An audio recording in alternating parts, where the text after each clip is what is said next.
Ooh la la! Oh la la. Okay. Wow, that's pretty exciting. Andrea, what is exciting is to have you. Oh, thank you so much. Oh my goodness. And you chose my favorite wine style in the world. I love champagne.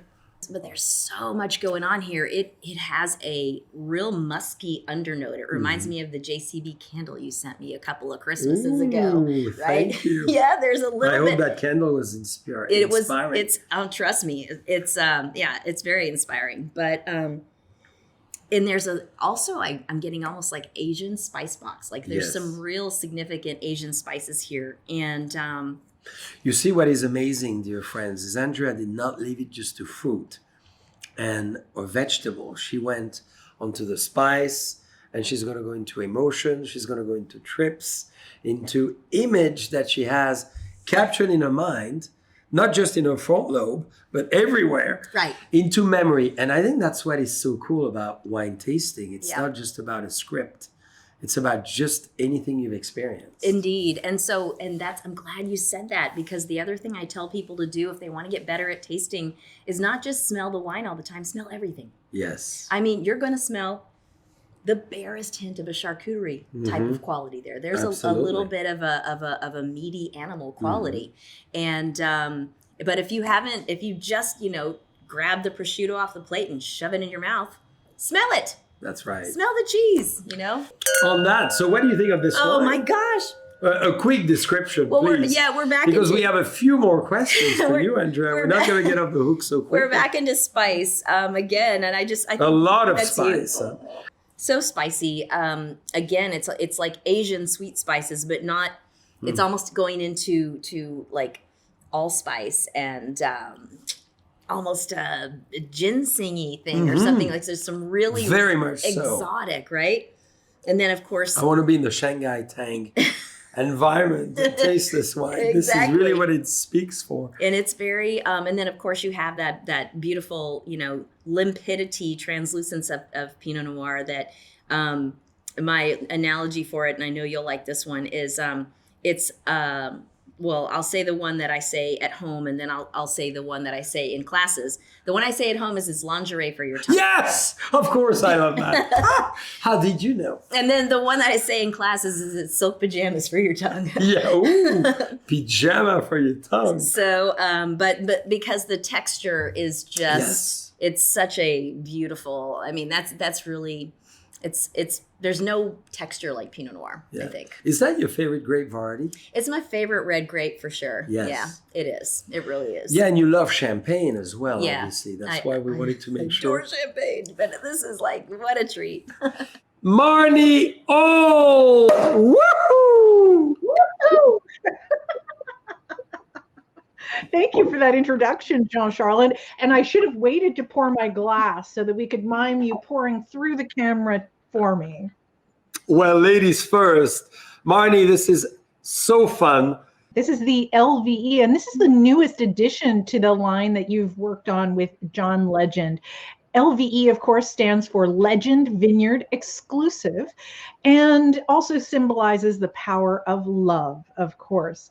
Now, originally, the first wines released as LVE were a Cabernet Sauvignon and a Chardonnay that were both made in Napa Valley at Raymond Vineyards. And I can only imagine, Jean-Charles, how much fun that must have been to sit down with Stephanie Putnam and John Legend and craft those wines for the first time. But recently, we have been finding such incredible success with these that there's demand for a wider range of styles. And you guys started branching out into French wines too, like this one. Absolutely. And what is so exciting, Marnie, is our friendship with John had developed from Napa Valley beyond the boundaries of the United States to France, because John and Chrissy adore the south of France. They love what the south of France and French sparkling have to offer. So they said, it's part of our life already. We might as well make it as a wine together. So that's what happened. What I love about this wine is that it manages to capture that spirit, that sensibility, the preferences, like just popping the cork and pouring a glass conjures the sunshine of Provence. But it is not a classic Provence style. It is a sparkling wine that itself has a greater softness to it, a lacy froth. It's very delicate, but it's absolutely ideal as a crossover from day into night. This is an occasion wine, something to pop open. And when you're socializing, whether you're having people over just for some hors d'oeuvres, or maybe you've been building a cheese and charcuterie board, whatever the case, this sparkling wine from the south of France is absolutely perfect. I'm a big fan, Jean-Charles. It's not quite as concentrated in its length, not quite as dry either as the wildly popular JCB 69. So when I'm talking to somebody who wants a lighter, softer, sort of like a dry French answer to Prosecco, this is what I recommend.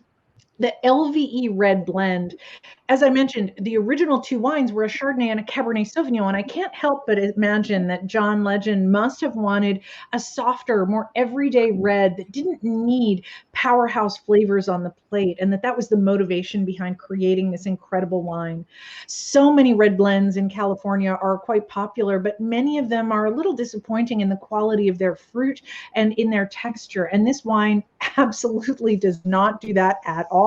What we have on the nose is a liqueur-like concentration of dark black fruits. If you think blackberry jam, black cherry pie, there's a richness there, as well as layers of spice that come in through the use of high quality French oak aging. Stephanie Putnam at Raymond just did a masterful job with this blend in crafting a balance where the wine has some of the traits of powerful wines in terms of its color, in terms of its explosive flavors, but it softens on the palate and gives you a more delicate finish that allows you to enjoy this just sitting in front of the television or coming home after a long day at work without worrying too much about what you're eating.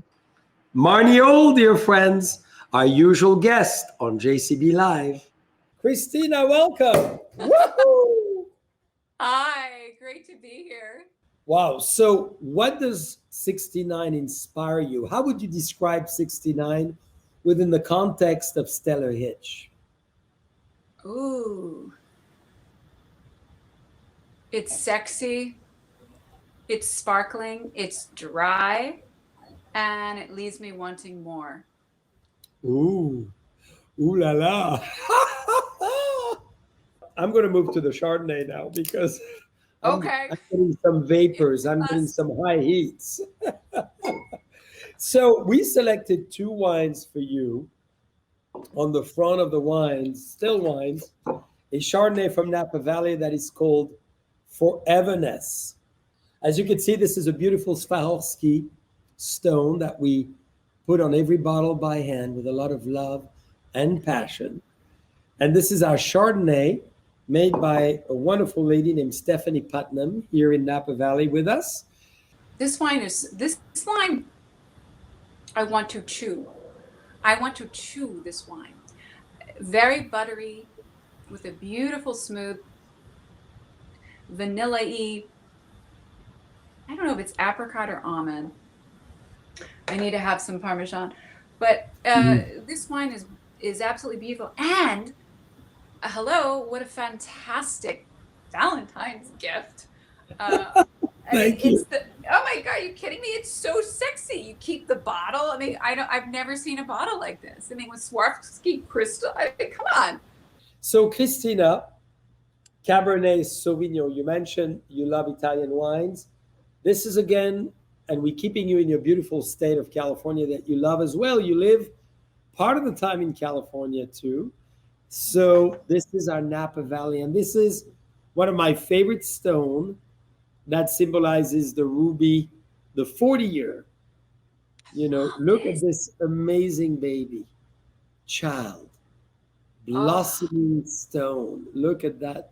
Woo, woo, woo. The nose is so delicious. Sometimes I don't even like to taste wine. I'm afraid I'm going to be. The nose is so beautiful that you feel like, oh, okay.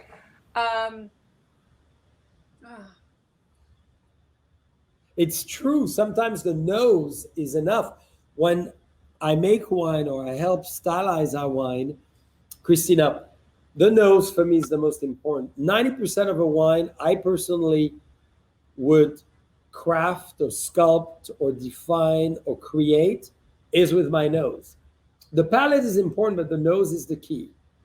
I mean, there's a party in my mouth right now, so let's just leave it at that. For that's it's Love an that. absolute. It's right in my mouth. It's an absolute. The finish is so wonderful. I mean, I've got all this food here, but I don't even want to. It's almost too sacred, but I need to make sure that I have the water, but I don't even want to touch it. Anyway, this is creamy. This is incredibly balanced, and of course it's hello. But what I like about this wine, this Cabernet, is that it's fruit forward, but there's also a fabulous finish. So it's not like, hi. It's like, hi. Bye-bye.